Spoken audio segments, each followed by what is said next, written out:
Hey folks, walk with me.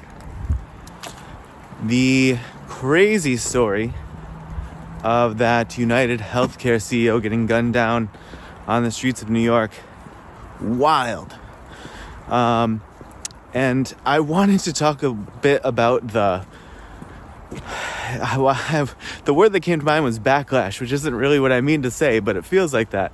But the response that I'm seeing, at least a lot online, which is people sort of taking some kind of joy in this situation because they perceive it as, I don't know, some sort of just comeuppance for somebody who was the head of what they deem to be an evil company.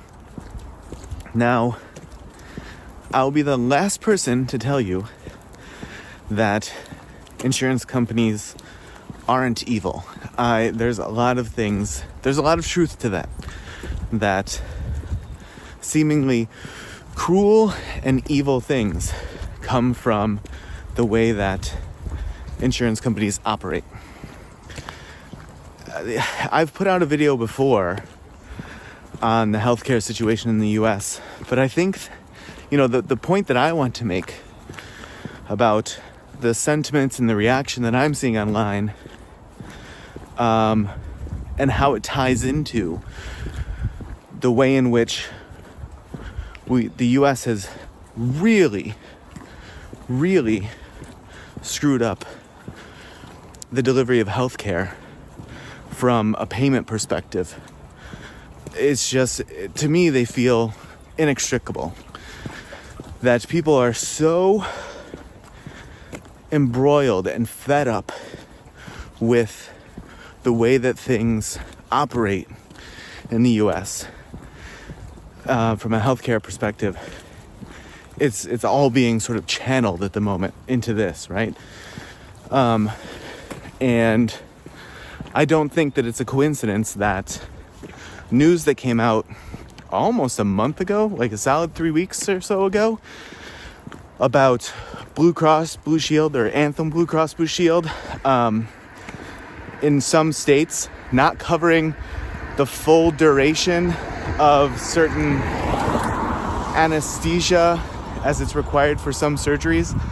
I don't even really understand what that means, but I guess for some lengthier anesthesia-induced surgeries that they are only going to cover a portion of the duration of the anesthesia. I don't know, but that got a lot of traction when the news about the UnitedHealthcare CEO broke. That got a lot of traction as though it was like newly released, and it wasn't. It had been out for a few weeks, but this is just sort of like the joyous response to someone's murder, and then the piling on of look what else is happening in this space. It's such a clear and concise example of the knowledge that people have of how we've so screwed up the healthcare system, and it's being channeled and funneled into this way that I don't have the same sentiment as it pertains to like the UnitedHealthcare CEO. I don't think that people should be killed over these things. At the same time, I will say I understand, because I think from certain people's perspective, they feel as though the health insurance companies go a long way to killing people because they determine what folks can and cannot receive, because otherwise it's just completely unaffordable, right? And I saw something where I think UnitedHealthcare has the most denied claims of any health insurance company. And not only that, but I saw another thing that said, I believe, going off memory, that they had an AI that was doing a bunch of the claim review, and it was erroneously denying claims 90% of the time. So of all of the claims it denied, 10% of them were correct. Like, the inhumanity, the like sheer insistence on greed and the inhumanity with which we treat healthcare payment in this country is, I want to say abysmal, but it's shameful. Like, we should all be really ashamed that this is the way that we are just sort of giving in to accepting that, well, this is how it works, so we'll do the best we can within the confines of the system as it currently exists.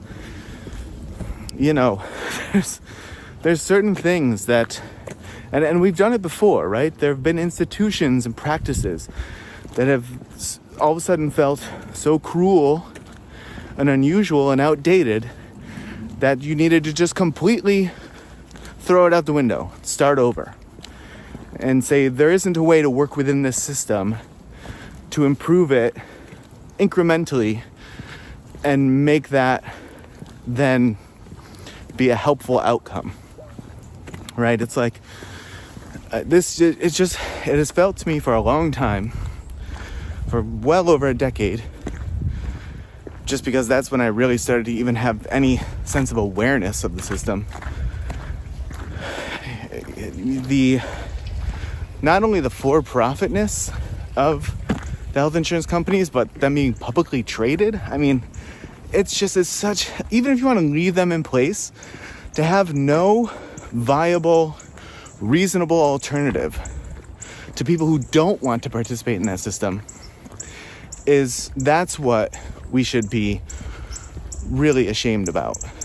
And I think until the vastness of American society can get beyond this creed that they've adopted against their best interest, they've adopted this creed of, if you provide healthcare to people, that it's somehow communism, socialism, or they're gonna poison you or something, or they're gonna have, what was the whole thing with the ACA? It was they're gonna have death panels or something like that.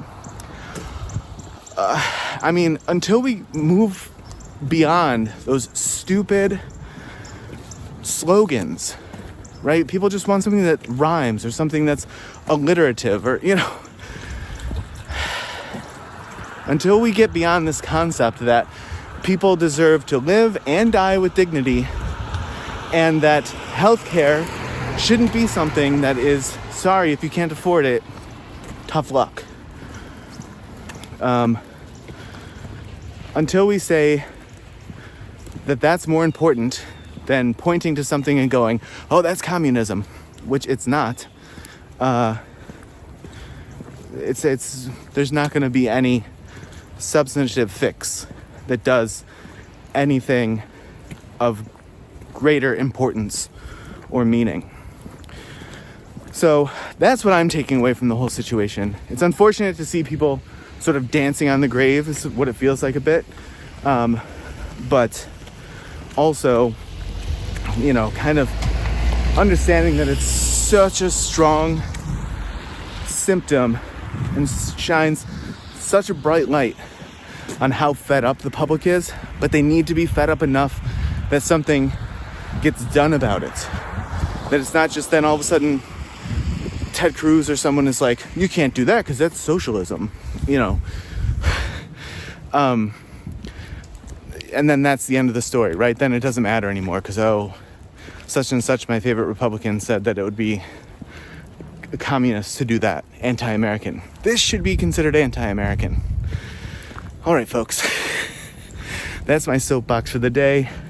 I hope you're having a good one and that you're enjoying the snowy views that we have here, especially if you don't have them where you are. And as always, I will see you in the next video.